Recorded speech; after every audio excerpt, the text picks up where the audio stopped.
Herkese yeni bir Emekli kanalından merhabalar arkadaşlar. Şu gündemi değerlendirdiğimiz canlı yayınlara bir süre ara vermek zorunda kalacağız. Çünkü benim bilgisayar sanırım canlı yayın programını kaldırmıyor. Yeni bir bilgisayar bulana kadar ve iyi bir sistem kurana kadar sanırım canlı yayınlar olmayacak. Ama şöyle bir söz veriyorum. Her gün böyle bir kayıt alacağım. Hafta içi her gün diyeyim ya da işte bundan sonra hafta içi her gün diyelim. Bundan sonra hafta içi her gün sizinle gündemi değerlendireceğiz. Evet, bugünkü gündeme geçelim. Bugün cumartesi ama olsun. Kalan haftayı böyle atlatmış oluruz belki. Evet. Biliyorsunuz EBA TV şu anda sürünüyor. Benim çocuk bile EBA TV'ye giremiyor. Dün Deniz bir espri yaptı. Baba EBA'mızı gördük dedi. Haklı çocukken kızamadım. Evet, Kılıçdaroğlu da şöyle demiş. Tablet, bilgisayar, cep telefonu satılırken toplanan paralar nerede? Önceden Fatih Projesi diye bir proje vardı arkadaşlar. Bu proje hayattayken Türkiye'de satılan tablet, bilgisayar ve cep telefonlarından alınan vergilerden belli bir pay fona aktarılıyordu. Bu fonun adı da Evrensel Hizmet Fonu. Evrensel Hizmet Fonu'nda biriken parayı diyor EBA'ya ayıralım. EBA kullansın. Çocuklarımız derslerine online olarak yetişebilsin diyorlar. Ne demiş Kemal Kılıçdaroğlu? Bakalım. Bu tabletler, bilgisayarlar, cep telefonları satılırken belli oranda bir miktar vergi alınıyor ve Evrensel Hizmet Fonu'na aktarılıyor. Bu para nerede ve burada ne kadar para toplandı diye sordu diyor. Evet. Ama bu ülkede çok para toplandı. Yani Acun topluyor. Cumhurbaşkanının kendisi topluyor. Bunlardan bir haber yok. 15 Temmuz şehitlerinin paralarını bile hani ne oldu diyorlar. Hesaplarında duruyor. Hesapta duruyor diyor. Dernek hesabı. Dernek yok yani. Olmayan bir derneğin olmayan bir hesabında duruyor dediler. Bunu bakan da açıklayamıyor. Yani bilmiyorum dedi, bıraktı. Zaten Türkiye'de bir şey olmaya görsün. Hemen Kızılay 10 TL versene diye mesaj atıyor. Böyle bir saçmalık yani. Evet. Sıradaki haberimiz dünden kalma bir haber. Fransa Türkiye hattında flash iddia, Erdoğan Macron'dan hava savunma sistemi istedi. Şimdi Fransa'nın büyük ortağı olduğu Eurosam diye bir şirket var. Eurosam SAMP/T adında bir hava savunma sistemi kullanıyor. Avrupa'nın güvenlik kalkanına önemli bir yere sahip bu hava savunma sistemi. Orta menzilli bir hava savunma sistemi. Tek bataryayla dolaşıyor. Bir ünitenin içinde 8 tane bölüm var. Bunun 4 tanesini atış için kullanabiliyor arkadaşlar. Böyle bir şey. Hava savunma sistemi. Etkili bir hava savunma sistemi. Türkiye bunu Avrupa Birliği'nden istemişti tedarik konusunda. Yalnız göndermemişlerdi. İyi hatırlayın, o zaman Hollanda Patriotları göndermişti sadece. Patriotlar da eski bir hava savunma sistemi arkadaşlar. Ama Fransa'yı tebrik etmek lazım. Fransa böyle bir ülke. Önce ortalığı kızıştırır, savaşın eşiğine getirir, sonra da silah satar, barıştırır. Macron'u tebrik ediyorum. Yani silah satarak barışabileceğini zanneden bir devletle zaten silah satarak barışabilirsiniz. Helal olsun adamlara. Evet, sıradaki haberimiz öğretmenlerin filyasyon isyanı. Bazı illerde öğretmenlerin valilik emriyle Sağlık Bakanlığı filyasyon ekiplerinde zorunlu görevlendirildiği ortaya çıktı. Eğitim İş Sendikası uzmanlık alanımızda olmayan bu görevlendirme hukuk dışıdır diyor. La oğlum, Türkiye'de ne hukuk içi? Hukukun içinde ne var? Onu söyle bana. Yani gitmişsin, sen burada mısın? Kimle konuştun diye soruyor yani öğretmen. Soruyor sadece. Tamam, işin değil ama arkadaş, burası Türkiye. Neyi hukuk içi? Hatta şey yapmalar ama bir hukuk içinde hukuki bir işlem yaptık, lanet olsun falan diye müracaat etmeleri lazım yani, öyle söyleyeyim size. Yoksa şey değil. Normal değil. Ülke normal. Ülkenin kendisi normal değil arkadaşlar. Evet. Geçelim sıradakine. Bakalım. Bakan Selçuk karşılanan yoğun bakım tedavi ücretini 2 katına çıkarttık diyor. Ya şu hükümetin her şeyi parayla çözebileceğini zannetmesi kadar komik, iğrenç ve çaresizce bir durum yok. Kardeşim bu bir salgına mücbir sebep durumu. Yani senin bir şeye para ödemen gerekmiyor. İlla ben kaynak aktaracağım, para aktaracağım, yandaşımı zengin edeceğim diyorsan zaten bunu biliyoruz yani. Ben bunu yaptım be bari.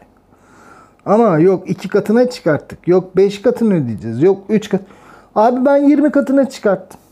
Ne zaman ödeyeceğim bilmiyorum abi. Ama 20 katına çıkarttım ben. Hastaneler parasızlıktan kırılıyor. Özellikle devlet hastaneleri. Üniversite hastaneleri. Ameliyat yapamayacak duruma geliyorlar. Özel hastanelere yönlendiriyorlar. Sen özel hastanelere para aktarayım diye bir tarafını yırtıyorsun ya. Özel hastane zaten zengin. Hani sen üniversite hastanelerine, tıp fakültelerine, devlet hastanelerine bunlara artık para ayır yani. Otel tipi hastane yapmayı bırak. Normal hastanelerine bir para ayır, oralara bir ödenek gönder. Yeter artık ya bunu. Zaten bu kadının söylediği her şey saçma. Her şey saçma. Aile Bakanı aynı zamanda. Aile Bakanı mahvettin. Aile kalmadı Türkiye'de. Pik diyor yani. Boşanmalar pik yapmış böyle. Böyle bir dünya var ya. Bunu daha Aile Bakanı diyorsun. Sen başarın Türkiye'deki boşanma sayılarının artması mı? Çalışma Sosyal Hizmetler Bakanı. Çalışma diyorsun. Bak. Aile Bakanı olarak konuşuyorsan Türkiye'deki boşanmalar artmış. Nafaka konusunda çok büyük bir sıkıntı var ülkede. Çocukla ilişki kurma davalarında çok büyük bir sıkıntı var. Velayette çok büyük bir sıkıntı var. 6284 sayılı kanunda çok büyük bir sıkıntı var. İstanbul Sözleşmesi hakkında çok büyük bir sıkıntı var. Demek ki Aile Bakanı olarak başarısız. Çalışma Bakanı olarak nasılsın? Ona bakalım. Çalışma Bakanıysan, yani Çalışma Bakanı olarak konuşuyorsan bunu, kardeşim Türkiye'de işsizliğin düşmesinin sebebi artık insanların iş aramıyor olması. Umudunu kesmiş olması. Çalışma Bakanı olarak da zayıfsın. Çalışan insanlar bile sendikalıyım diye beni işe çağırmıyorlar. Sendikadan ayrılırsam hem 2000 lira verecekler hem de işe çağıracaklar. O yüzden sendikadan ayrılmak zorundayım kalıyor diye söylüyor.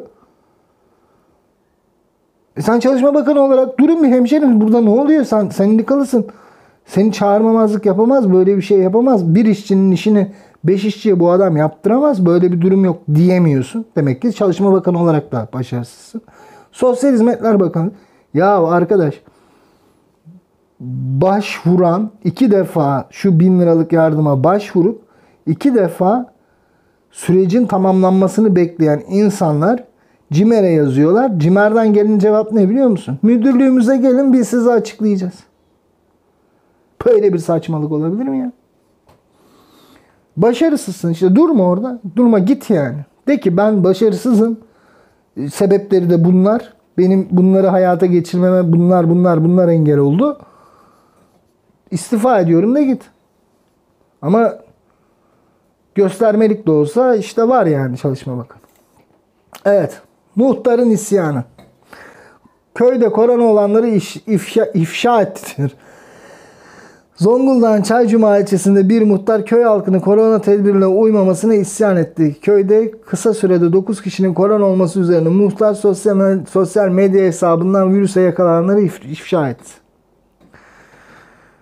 Şimdi haklı tarafı var, haksız tarafı var. Yani adam ne yapsın abi? Sen muhtarsın diye de her şey değilsin. Değil mi? Adam uyun kurallara diyor, uymuyorsun. Doğru. Adam haklı. Ama haksız olduğu bir tarafta var. Sen kimseyi ifşa edemezsin. Sağlık bilgileri, tıbbi bilgiler gizlidir, kişiye özeldir. Açıklanamaz. Açıklanması halinde 6 aydan 3 yıla kadar hapis cezası alırsın. İnsanları ifşa edemezsin. Bu kadar basit. Muhtarsan Allah değilsin. Hükümet değilsin. Yapamazsın bunu. Yeter artık ya. Artık bir seçilme kriteri gelsin şu ülkeye. Oy verecek adamda da bazı kriterler olsun. Mesela lise mezunu olmayan oy veremesin bu ülkede. Lise mezunu olmayan siyasetle uğraşamasın ya. Böyle bir saçmalık olabilir mi? Bundan daha saçma bir şey var. Yine bir koronayla alakalı. AKP'lerin düğününde salgın uyarısı yapan polis sürülmüş arkadaşlar. Şimdi bakın, olayın daha güzel tarafı var. Antalya AKP Korkuteli Gençlik Kolları Başkanı'nın düğününde pandemi yasakları nedeniyle ve saat geç olduğu için bitirin uyarısı yapan polis memurunun görev yeri değiştirilmiş. Polis gelmiş, demiş ki bakın artık bitirmeniz lazım. Geç oldu. Pandemi var. Lütfen bitirin demiş.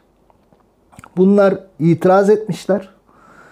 Bitirmeyiz kardeşim, sen kimsin falan demişler bu adama. Bayağı bir eleman, yani polis memuru arkadaşımız ekip falan çağırmış. Bu takviye kuvvet falan gelmiş. İşte gerekli tedbir, önlem alınmış. Sonra düğün dağılmış. Sonra bu adam, polis memuru arkadaşımızı, Kemal Sancaktar adamın da adı. Adam diyebilirseniz adı o. Polis memuru arkadaşımızı telefonla aramış. Sen AK Parti düşmanı mısın diye sormuş.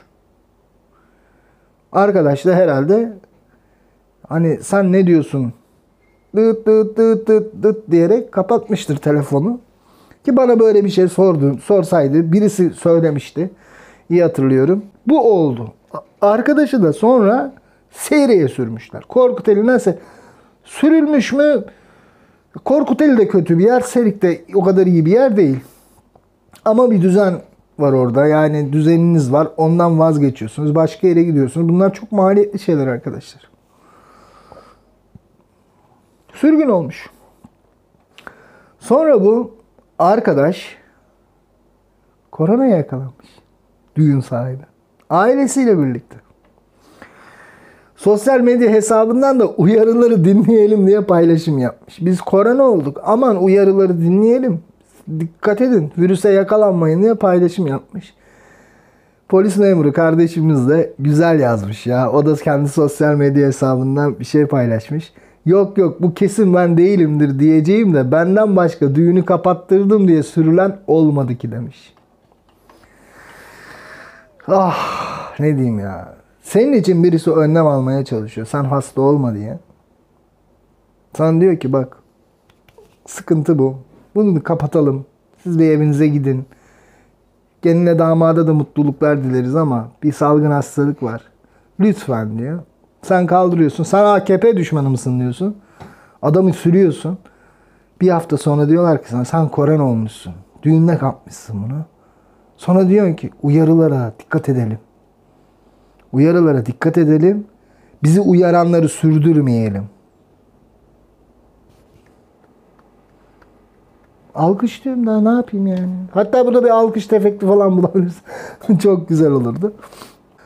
Evet. Sonraki haber. ÖTV zammından sonra ikinci el otomobil fiyatları %10 zamlandı. %10 az lan. Vallahi diyorum az. %10 yani bence TÜİK'ten almışlar.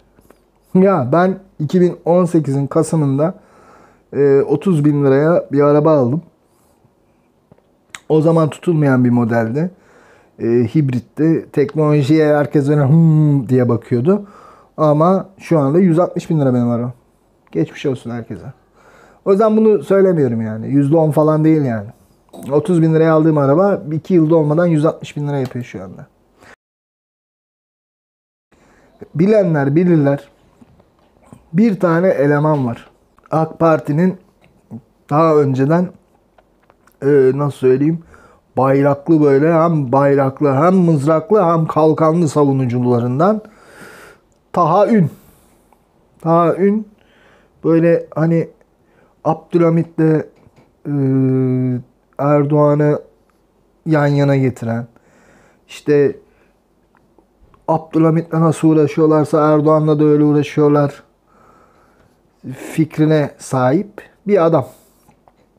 Fikirdir. Saygı duyarım. Ama ne oldu biliyor musunuz? Bu Taha Ün Gelecek Partisi'ne geçti. Tutuklandı. Evet. Hem de sebebi ne biliyor musunuz? Yani savcılığa çağrılmasının sebebi Cumhurbaşkanı hakaret. Hem de etmediği bir hakaret. Hem de kelepçeliyle melepçeyle böyle sabahın saat 7'sinde savcılığa geliyorlar. Savcılık bir tweet gösteriyor. Bu tweet'i neden attın diyor. Savcılığa diyor ki bu tweet'i sendika atmış. Memur sen. Bizim sendikamız. Ben memur senin tweetini retweetlemişim, paylaşmışım. Altına başka birisi yorum yapmış. Hem memur sana hem bana küfretmiş. Ben atmadım diyor ya. Ben değilim bu.